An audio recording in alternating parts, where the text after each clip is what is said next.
ओम श्री गुरुवे नमः. मी प्रियंका. आजच्या या व्हिडिओमध्ये आपण बोलणार आहोत घोर कष्टोद्धरण स्तोत्राबद्दल.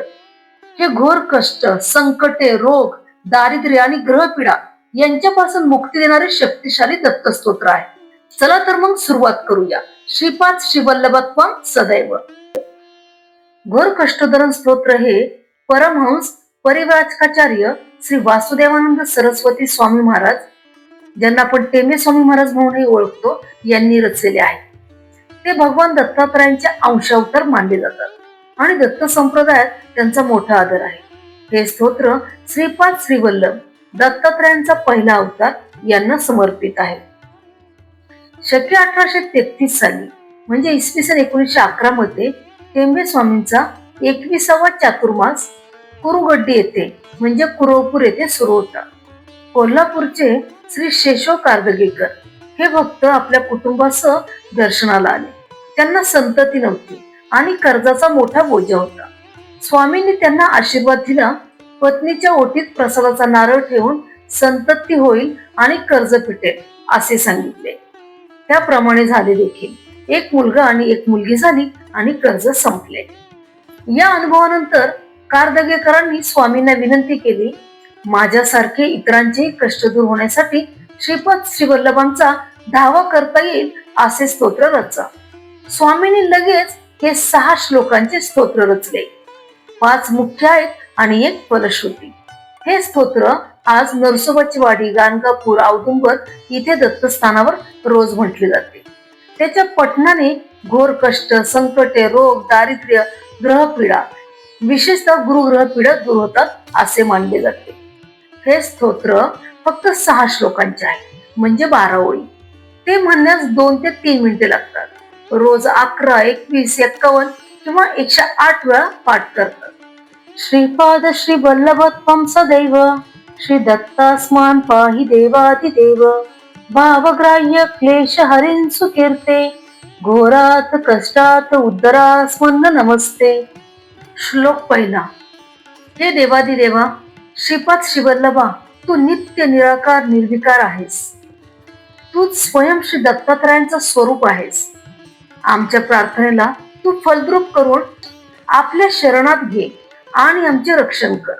आमचे सर्व प्रकारचे दुःख, क्लेश यांचे तू हरण कर.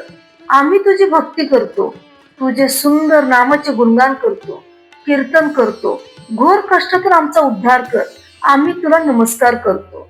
त्वं न माता त्वं पिता तो दीपस्त्वं, त्राता योगक्षेमकृत सद्गुरुस्त्वं, त्वं सर्वस्वं न प्रभो विश्वमूर्ते, घोरात कष्टात उद्धरास्मान् नमस्ते.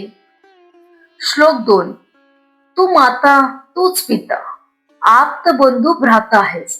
हे सद्गुरु, तूच त्राता आहेस, अर्थात आम्हाला या अघोर क्लेशातून काढणारा आहेस. तूच आमचे योगक्षम चालवणार आहेस. तुझ्या विना कोणीच आमचं नाही. तूच सर्वस्व आहेस. हे विश्व तुझ्याच रूपाने नटले आहे. हे त्रिविक्रम भारतीला विश्वरूप दाखवणाऱ्या श्रीदत्ता, घोर कष्टातून आमचा उद्धार कर. आम्ही तुला नमस्कार करतो. पापम तापम व्याधी म्याधीच दैन्यम, भीतिम क्लेशम त्वहराशुत्व दैन्यम, त्रातारम न वीक्षईशास्त ज्यूर्ते, घोरात कष्टात उद्धरास्मान् नमस्ते. हे ईश्वरा, तूच आमचे पाप ताप हरण करणार आहेस. तूच सर्व व्याधी, दैन्य, दुःख, दारिद्र्य निवारण करणार आहेस. या जन्म मरणाच्या भीती आणि क्लेशातून मुक्त करणारा तूच आहेस. तुझ्याशिवाय दुसरा कोणीच हे करू शकत नाही. तूच सद्गुरु आहेस. घोर कष्टातून आमचा उद्धार कर. आम्ही तुला नमस्कार करतो. नान्यस्त्राता नापि दाता न भर्ता, त्वत्व देवत्वं शरण्योक हर्ता, कुर्वत्रयानुग्रहं पूर्ण राते, घोरात कष्टात उद्धरास्मान् नमस्ते. श्लोक 4. हे सद्गुरु, आम्हाला तारणारा, आम्हाला देणारा आणि आमचं भरण पोषण करणारा पण तुझ्याशिवाय दुसरा कोणी नाही. तेव्हा हे सद्गुरु, आम्ही तुला अनन्य शरण आलो आहोत, कारण तूच आमचा देव आहेस. हे आत्रेया, आमच्यावर अनुग्रह कर. घोर कष्टातून आमचा उद्धार कर. आम्ही तुला नमस्कार करतो. धर्म प्रीती सन्मती देव भक्तीम, सत्संग प्राप्तिं ध्येयी भुक्तीच मुक्तिं भावसक्तीर्च खिलानंद मूर्ते घोरात कष्टात उद्धरास्मा नमस्ते. हे अखिलानंद मूर्ते, तू जगातल्या सगळ्या आनंदाची साक्षात मूर्ती आहेस. आम्हाला धर्मावर प्रीती दे, सन्मती आणि तुझी अर्थातच देवाची भक्ती दे. हे देवा, आम्हाला सत्संग अर्थातच चांगल्या लोकांचे साथ दे. जगातले भोग भोगून आम्हाला मुक्ती दे. तुझ्या चरणी आमचा सतत भाव असो हीच आसक्ती दे. घोर कष्टातून आमचा उद्धार कर. आम्ही तुला नमस्कार करतो, आम्ही तुला नमस्कार करतो. श्लोक पंचकमे तथ्यो लोकमंगलवर्धनम प्रपटे नियतो भक्त्या स श्री दत्त प्रियो भवेत. इति श्री वासुदेवानंद सरस्वती स्वामी विरचितम घोर कष्टोद्धरण स्तोत्रम संपूर्णम. वरील 5 श्लोक लोकांच्या मांगल्याची वृद्धी करणारे आहेत.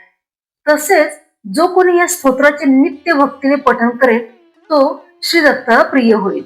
रोज देवपूजेनंतर 11 वेळा म्हणा, 31 वेळा म्हणा, विशेष संकटामध्ये 21 किंवा 108 वेळा म्हणा.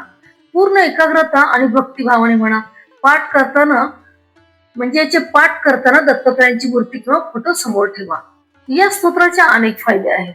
घोर कष्ट, मोठी संकटे, रोग, कर्ज, भय, पाप, दारिद्र्य, ग्रह पीडा दूर होतात. धर्म, प्रेम, सद्बुद्धी, सत्संग, भोग आणि मुक्ती मिळते. 108 पाठांनी अभिमंत्रित विभूती किंवा पाणी असाध्य रोगांवर गुणकारी ठरते. नित्य पठणाने दत्तकृपा मिळते आणि भक्त दत्ताला प्रिय होतो. दत्त भक्तांच्या अनुभवामध्ये हे स्तोत्र एक समस्या एक उपाय म्हणून ओळखले जाते. लोकांच्या अनुभवांच्या अनेक कथा उपलब्ध आहेत. मूळ जी कथा आहे ती म्हणजे शेषो कार्दगेकरांचा अनुभव. वर सांगितल्याप्रमाणे संतती आणि कर्जाच्या समस्येवरून मुक्ती मिळाली. या अनुभवानेच स्तोत्राची रचना झाली. लाखो भक्तांना यामुळे फायदा झाला. एका भक्ताने 108 वेळा पाठ करून अभिमंत्रित विभूती रुग्णाला दिली आणि असाध्य रोग बरा झाला. असे अनेक अनुभव दत्तस्थानावर सांगितले जातात. एका भक्ताला आर्थिक संकट आणि कौटुंबिक समस्या होत्या. 51 वेळा रोज पाठ केल्याने अप्रत्याशितपणे नोकरी मिळाली आणि समस्या सुटल्या. हे स्वामी अनुभव कथामध्ये सांगितलेले आहे. एका भक्ताला गुरुग्रहाची पीडा सतावत होती. जन्मकुंडलीतील दोष होता. रोज 21 वेळा पाठ केल्याने नोकरीतील प्रमोशन मिळाले आणि आरोग्य सुधारले. हा अनुभव देखील वाचण्यासाठी उपलब्ध आहे. एका स्त्रीला दारिद्र्य आणि रोग सतावत होते. 108 दिवस 108 वेळा पाठ केल्याने तिचा नवरा परत आला आणि घरात सुख आले. दुसऱ्या कथेमध्ये विद्यार्थ्याला परीक्षेत यश मिळाले. हे अनुभव टेंबे स्वामी चरित्र आणि काही दत्तभक्तांच्या ब्लॉग्स मध्ये आहे. हे स्तोत्र भक्ती आणि वैज्ञानिक दोन्ही दृष्टिकोनातून प्रभावी आहे. रोज 11 किंवा 21 वेळा भक्तिभावाने म्हटल्याने मानसिक शांती आणि कष्ट निवारण दोन्ही मिळतात. वैज्ञानिक दृष्ट्या हे साऊंड थेरपीचा एक उत्तम प्रकार आहे. हे सर्व फायदे अनुभवण्यासाठी तुम्ही स्वतः याचे पठण करा आणि आजपासून हे स्तोत्र तुमच्या दैनंदिन जीवनात सामील करा. तुमचे अनुभव मला कमेंट मध्ये नक्की शेअर करा. जय दत्त लिहायला विसरू नका. माझी ही दत्त सेवा तुम्हाला जर आवडली असेल तर लाईक करा, शेअर करा आणि सबस्क्राईब करायला विसरू नका. ओम श्री साईराम.